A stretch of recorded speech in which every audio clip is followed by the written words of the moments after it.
Elhamdülillahi Rabbil alemin. Vessalatu vesselamu ala eşrefil enbiya vel murselin. Ala nebiyyina Muhammedin ve ala alihi ve sahbihi ecma'in. İlk önce əlbəttə ki, Rəbbimizə şükürlər olsun. Allah Teala bizlərə bu İslam dinini bilməyi, öyrənməyi qismət etdiyi üçün. Peyğəmbərimiz s.ə.v. onun əhl-i beytinə Allah Teala'nın salamı, xeyir duası olsun. Haqq yoluna gedənlərə. Yəni, bu mövzu çox gözəl bir mövzudur, əhəmiyyətli mövzudur. Yəni, çox insanlar bu mövzuda görürsən ki, bu mövzunun incəliklərini bilmək hər bir müsəlmana vacibdir. Çünki bu mövzu elə bir mövzudur ki, cənnəti qazanmaq, cəhənnəm əzabından xilas olmaq, günahların bağışlanması üçün ən mühüm mövzulardan birisidir ki, bəzən görürsən ki, insanlar bunun bəzi incə məsələləri, xırda məsələləri bilmirlər. Bu da ki, əlbəttə ki, təvhid elmidir, təvhid əqidəsidir. Çünki təvhid əqidəsi dinin əsasıdır və bütün qadağalar və bütün əmrlər və bütün ibadətlər və bütün Allaha edilən itayətlər bu təvhid üzərinə qurulur. Yəni, bir insanın ibadətlərin qəbul edilməsi, Allaha edilən ibadətlərin qəbul edilməsi, itayətlərin qəbul edilməsi, haramlardan çəkinməsi, əmrləri yerinə yetirməsi və bunların hamısının sağlam olması, məqbul olması üçün, Allah dərgahında qəbul edilən olması üçün və insanın Allah dərgahında dəyərli olması üçün əlbəttə birinci dərəcə nədir? Təvhidə baxılır. Çünki nəyə görə? Bütün peyğəmbərlər bunun üçün göndərilib. Ona görə nədir? Bunun da əsas əlbəttə nədir? Şəhadət ən la iləhə illallah, yəni Allahdan başqa ibadətə layiq haqq məbud yoxdur. Bu ənə Muhammədən Rasulullah. Həmçinin Peyğəmbərimiz s.ə.v. Məhəmməd onun quludur, elçisidir. Yəni bu İslam dininin əsasıdır. Və İslam dininin ilk rüknüdür, əsasıdır ki, hansı ki bunun üzərinə qurulur. Və bunsuz əməllər doğru sayılmaz. İbadətlər qəbul edilməz. İnsan cəhənnəm atəşindən xilas olub cənnəti qazana bilməz. Ona görə də kitablara baxarkən, alimlərin kitablarını oxuyarkən ən çox buna, təvhid elminə ehtimam göstərirlər. Çünki insanlar ola bilsin ki, fikri məsələlərdə, digər məsələlərdə İnsanlar səhv edirlər, amma təvhid məsələlərində insan daha diqqətli olmalıdır ki, səhvlər olmasın. Çünki dinimizin nədir? Əsası budur və bütün peyğəmbərlər bunun üçün göndərilib və bunun üçün Allah Teala kitablar endirilib. Yəni, şəriəti bizlərə peyğəmbərlər vasitəsilə Rəbbimizin gətirilməsinin, göndərməsi əsas məqsəd nədir? İnsan Allaha ibadət etsin, heç bir şey Allah Teala nədir? Şərik qoşmasın. Ona görə Peyğəmbərimiz s.ə.v. çox dəyərli, gözəl bir hədisdir. Ləmmə bə'əsə Muazən iləl Yəmən. Muaz bin Cəbəli Yəmənə göndərir. Peyğəmbərimiz onu dəvətçi olaraq göndərir. Hər yerdən məlumatlar gəlir, dəvətçi istəyirlər, İslam geniş yayılır. Peyğəmbərimiz əlbəttə ki, sahabiləri göndərirdi ki, insanlara dini öyrətsinlər. Baxın, Peyğəmbərimiz s.ə.v.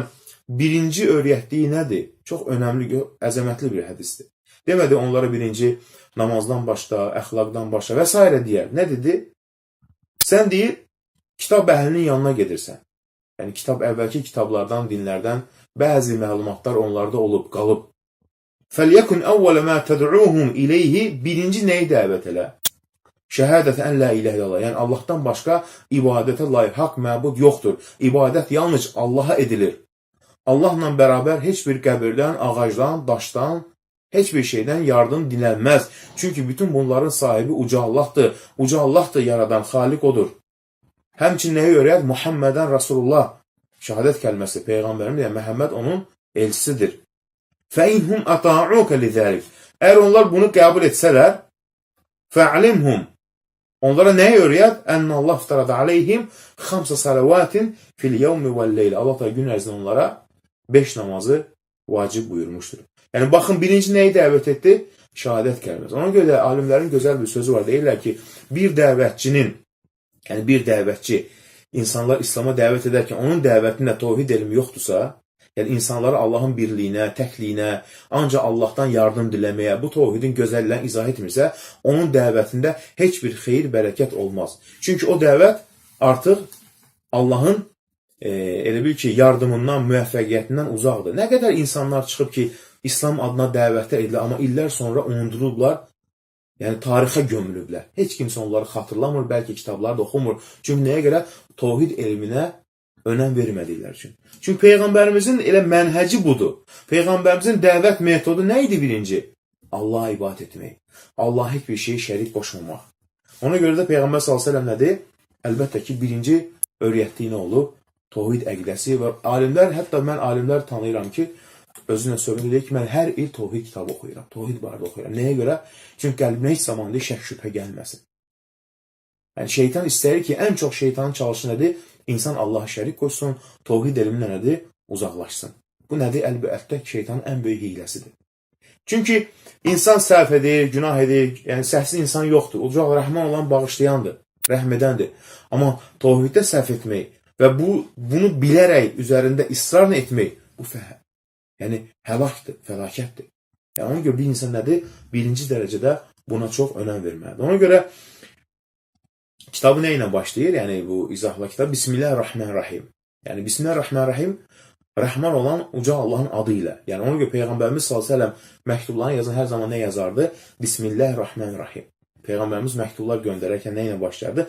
Bismillahirrahmanirrahim. Nəyə görə? Çünki həmən işin, həmən məktubun bərəkətli olması üçün. Ona görə də belə bir rivayət də var. Yəni rivayət bir çox yollarla gəldiyi üçün alimlər bilirlər ki, yəni qəbul edilən rivayətlərdən kullə əmri zibalin. Hər bir iş la yubda fih bismillahirrahmanirrahim. Yəni bismillahirrahmanirrahim başlayarsa fəhvə əbdər, yəni naqısul bərəkə. Həmən işdə bərəkət olmaz. Yəni hər bir işində nə ilə? Bismillahirrahmanirrahim. Başqa rivayətdə gəlir ki, elhamdülillah. Yəni bismillahirrahmanirrahim dedinsə arxasında nə? Elhamdülillah. Rəbbim sənə şükürlər olsun. Ona görə baxın Süleyman əleyhissalam Allah Quran-ı Kərimdə buyurur. Süleyman əleyhissalam Bəlqisə, yəni Səba padşahına məktub yazarkən nə yazdı? Nə ilə başladı?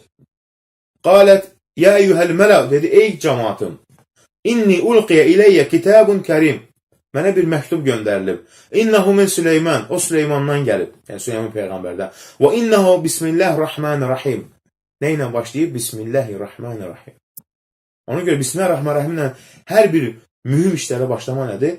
Bərəkət deməkdir. Ona görə buyurur ki, alimlər, hər bir mühüm məsələlərdə bir insan kitab yazır, məqalə yazır, bir iş görür, xütbə verir, mühazirə oxuyur, yemək yeyir, içir. Hər bir işlərində nə ilə?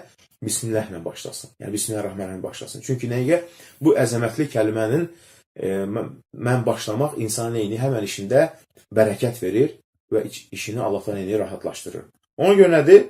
Gözəl bir söz var. Alimlərdən birisi buyurur ki, Fovzan Rahimullah, əgər Bismillahirrahmanirrahim sözündən başlamırlar o kəslər ki, müəlliflərində, zamanımızda Peyğəmbərimizin buyruqlarına, sünnəsinə müxalif olurlar. Ona görə nədir? Bəziləri görsən ki, qərb adətlərini öyrəşdiyi üçün, yəni kitablarını başlayanda deyir müsəlmanlar Bismillahirrahmanirrahim sözünü yazmırlar, başqa bir şeylə yazırlar. Hansı ki, bu nədir? Naqislidir. Bu nədir? Səhvdir. Ona görə də hər bir xeyir işin başında Bismillahirrahmanirrahim sözü ilə başlamaq lazımdır. Ona görə nədir? Bu çox önəmli bir kəlmədir. Ona görə Allah da Quran-ı Kərimdə hər bir ayə nə ilə başlayır?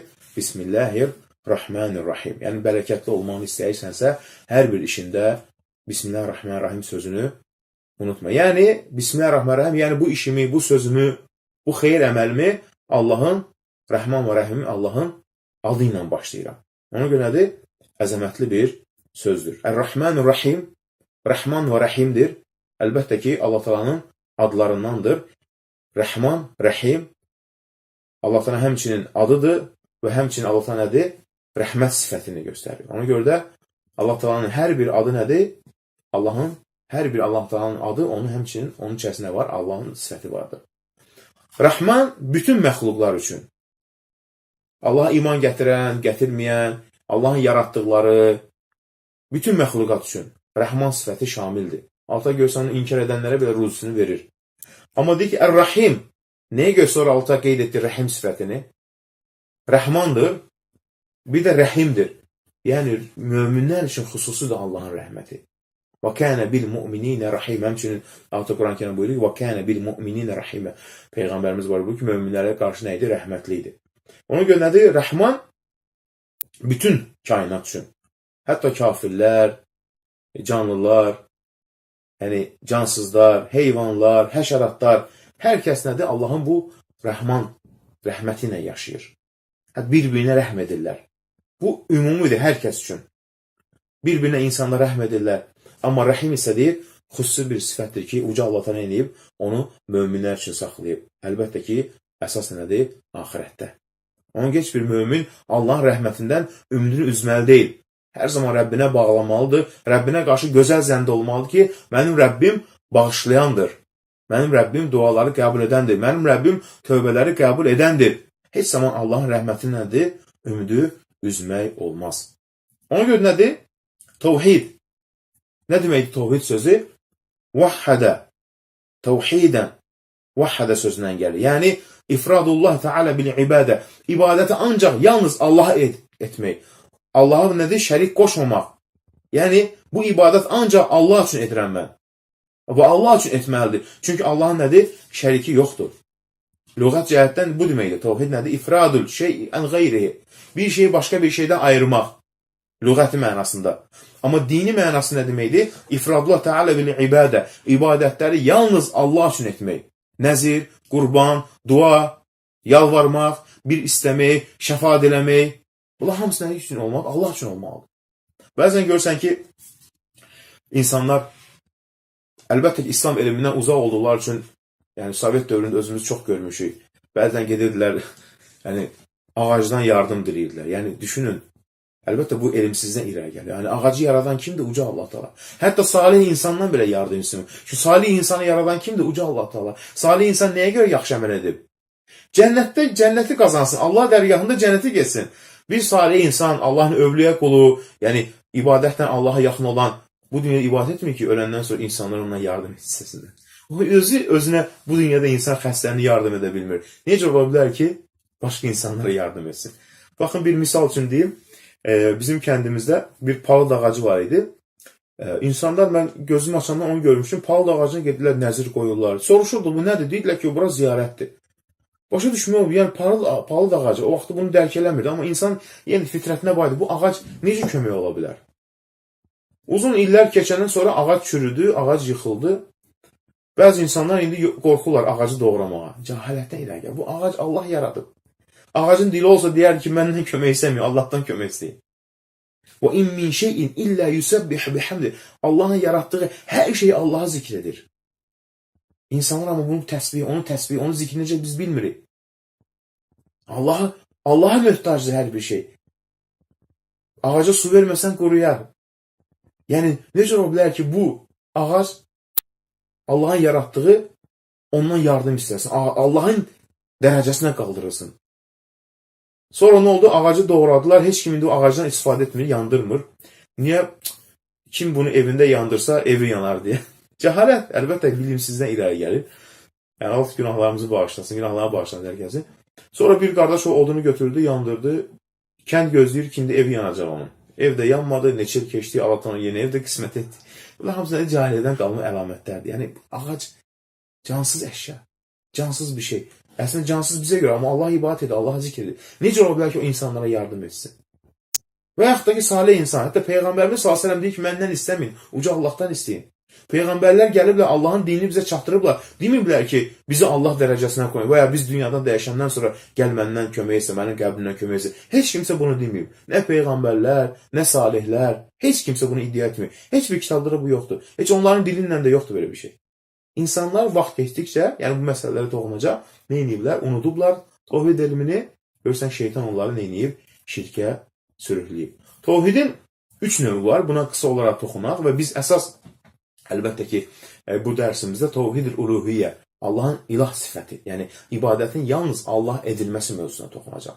Amma təvhid 3 qismə bölünür. Birinci nədir? Təvhid-ül rububiyyə. İfradullah Teala bil xalq. Yəni, yaradan ancaq odur.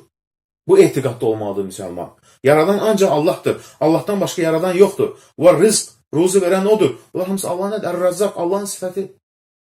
Və tədbir, idarə edən, əl-ihya, dirildən, əl-imətə, öldürən, bütün kainatı idarə edən. Bunlar kimdir? Allah Teala. Buna dilə təvhid-i rububiyyə. Yəni, ənəhu la xaliq. Allahla bərabər yaradan yoxdur. Və la raziq, ruzu verən yoxdur. Və la muhyi. Demək olar ki, insan ölmüş insanı yarada bilər? Yox. Bəzi batil əqidələrdə var. Ona toxunacaq. Güya hansısa bir təriqət şeyxi ölü dirildir. Bunlar uydurmadır. Allahın hətta rububiyyət sifətində şirk qoşmalıdır. Bəziləri var ki, rububiyyət sifətində şərik qoşurlar. Yəni, rububiyyət tövhidində şərik qoşanlar var, Allah qorusun. Amma Məkkə müşrikləri belə rububiyyət tövhidini qəbul edirdilər. Heç kimsə, yəni, yaradanların çoxu Allahın rububiyyətini, yəni Allahın yaradan olduğunu inkar etmirlər. Problem haradadır? Uluhiyyət tövhidində. Yəni, Allahla başqa ilah mı var? Yox. Kim fayda verə bilər? Ancaq Allah. Yəni, buna deyilək tövhid rububiyyə. Yəni, tövhidu bi əf'alihi. Allah Teala feillərində təkdir. Yaratmaq, Allahın feili, yaradan, ruzu verən. Fələ əhəd yaxluqu mə'allah. Allahla bərabər yaradan ola bilər? Yox. Bir milçəyi insan yarada bilməz. İnsan heç bir şey yaratmağa qadir deyil. Və lə əhəd yərzuqu mə'allah. Allahla bərabər, demək olar ki, Allahla bərabər mənə ölmüş insan ağac, daş, ruzu verir? Yox. Və lə əhəd yuhyi. Heç kimsə yarada bilməz, dirilə bilməz, heç kimsə öldürə bilməz. Bütün bunlar hamısı kimdir? Allaha xasdır. Buna deyirlər ki, bu tövhid sadəcə kifayətdir? Yox. Bir insanın müsəlman olması üçün. Sadəcə bu kifayətdir? Yox. Nəyə görə? Çünki Məkkə müşrikləri belə bunu qəbul edirdilər. Əgər bu tövhid kifayət edirsə, bəzi təriqətlərin qeyd etdiyi kimi, niyə Peyğəmbərimiz sallallahu əleyhi və səlləm düşmənçi etdi Məkkə müşrikləri? Çünki Peyğəmbərimiz Məkkə müşrikləri bəyəm deyirlər ki, Allah yaradan deyil. Xeyr. Allah şərik qoşurdular. İkinci tövhid, əsas tövhid, uluhiyyət tövhidində şərik qoşurdular. Allah Quran-Kərim buyurur: "Və la in sa'altahum men xalaqas semawati vel ard la yaqulannallah." Onlara soruşsan ki, ey Məhəmməd, Məkkə müşriklərinə, səmavat, göyləri və yerləri kim yaradıb? Allah yaradıb deyərlər. "Qul men yarzuqukum minas semai vel ard." Göydən və yerdən sizə ruzu verən kimdir? Əmmən yəmlükus səm'a vəl əbsar. Qulaq, göz, bütün bunları insana verən kimdir? Və mən yuxricul hayyə minəl meyyit. Yəni dirildən, öldürən. Və mən yudabbirul əmr, kainatı idarə edən kimdir? Fəsəyyəqulunallah. Onlar deyərlər ki, Allahdır. Fəsəyyəqulunallah. Allahdır. Fəqul əfələ təttəqun. Bəs niyə Allahdan qorxmursunuz? Əmmən yəbdəul xalqa. Kainatı, insanları yaradan kim? Öldürən kim? Və mən yarzuqum minəs səməl vəl ard. Siz səmadan, yerdən ruzu verən kim? Allah. Allah Quran-Kərimdə müşriklərin belə iqrar edirdilər, qəbul edirdilər ki, Allah yaradandır, ruzu verən odur, dirildən odur, öldürən odur. Amma bununla bərabər Peyğəmbərə iman gətirmədilər, müsəlman olmadı. Nəyə görə? Çünki əsas bütün cənnətə gedən yolun bu tövhid, ikinci tövhid üzərində qurulduğu tövhidi nədir? Cənnət yolunu neynədilər? O yolda azdılar. Neydi o? Tövhid-ül uluhiyyə. Hətta çox insandan, dünyada yaradan çox insandan çox Allahın varlığını, yaradan olduğunu inkar etmiyor. Amma nədə problem var? İkinci tövhid, uluhiyyə. Uluhiyyə nə deməkdir? İfradullah Teala bil ibadə. İbadəti yalnız Allah üçün etmək. Yəni bu başqa, əvvəl qeyd etdiyimiz başqadır. Əvvəl qeyd etdiyimiz nədir? İfradullah Teala bil xalq. Yaradan ancaq odur. Buna inanmaq, iman gətirmək. Yaradan odur, ruzu verən. Amma burada nədir? İbadətlər yaradan odursa, ruzu verən odursa, deməli ibadətə layiq elə yaradandır. Yaradılan deyil. Ruzu verəndir. İbadətə layiq uca Allah Teala. Yəni, lə yu'badu illallah. Allahdan başqasına ibadət edilməz. Allahdan başqasına namaz qılınmaz. Allahdan başqasına yardım dilənməz. Allahdan başqasına kəsilməz heyvan. Nəzir verilməz. Allahdan başqasına həcc edilməz. Allahdan başqasına sədəqə verilməz və s. və s. O ibadətlər ki, yalnız Allaha xüsusidir. Allahdan başqa heç kimsə ona qadir deyil. Şəfa vermək. Allahdan başqa kimsə şəfa verə bilər? Yox. Bəzilər gəlirlər, ölü qəbirdən köməksə, qəbir mənə şəfa versin. O insan özü xəstələrini bölüb, özünə fayda verə bilməyib. Necə ola bilər ki, insanlara fayda versin? Və ya ağac, və ya daş. Bunlar əlbəttə ki, nədir? Yanlışdır. Əsas nədir? Peyğəmbər və ümmətlər arasında mübahisə yarandı bu tövhiddə. Qəbul etmək istəmirlər. Çünki insanlar illərlə, tədricən şeytan onlara nəyi öyrətmişdi? Allaha şərik qoşmağı. Allahın yaradan olduğunu qəbul edirlər, amma nə edirlər? Onunla bərabər Allah nə edirlər? Şərik qoşurlar. Çox az bir hissə var idi ki, ateistlər kimi Allahın varlığını inkar edən. Çox cüzi bir hissədir onlarda bütün dünyada. Ta qədimdən indi də. Hamısı Allahın nədir? Varlığını qəbul edir. Ona görə nədir? Əlbəttə ki, Allah'a iddia edən kim idi? Firon. Özü belə iddia etdi. Sonunda nədir? Dənizə batanda iqrar etdi. Yəni dedi ki, iman gətirdi. Nədir? İndi mi iman gətirdi? Ona görə nədir? Bu təvhid çox mühümdür. İnşallah gələn dərsimizdə bu təvhidi daha gözəl açıqlayacaq. Uca Allah təala bizləri eşidib faydalanlardan eləsin. Amin.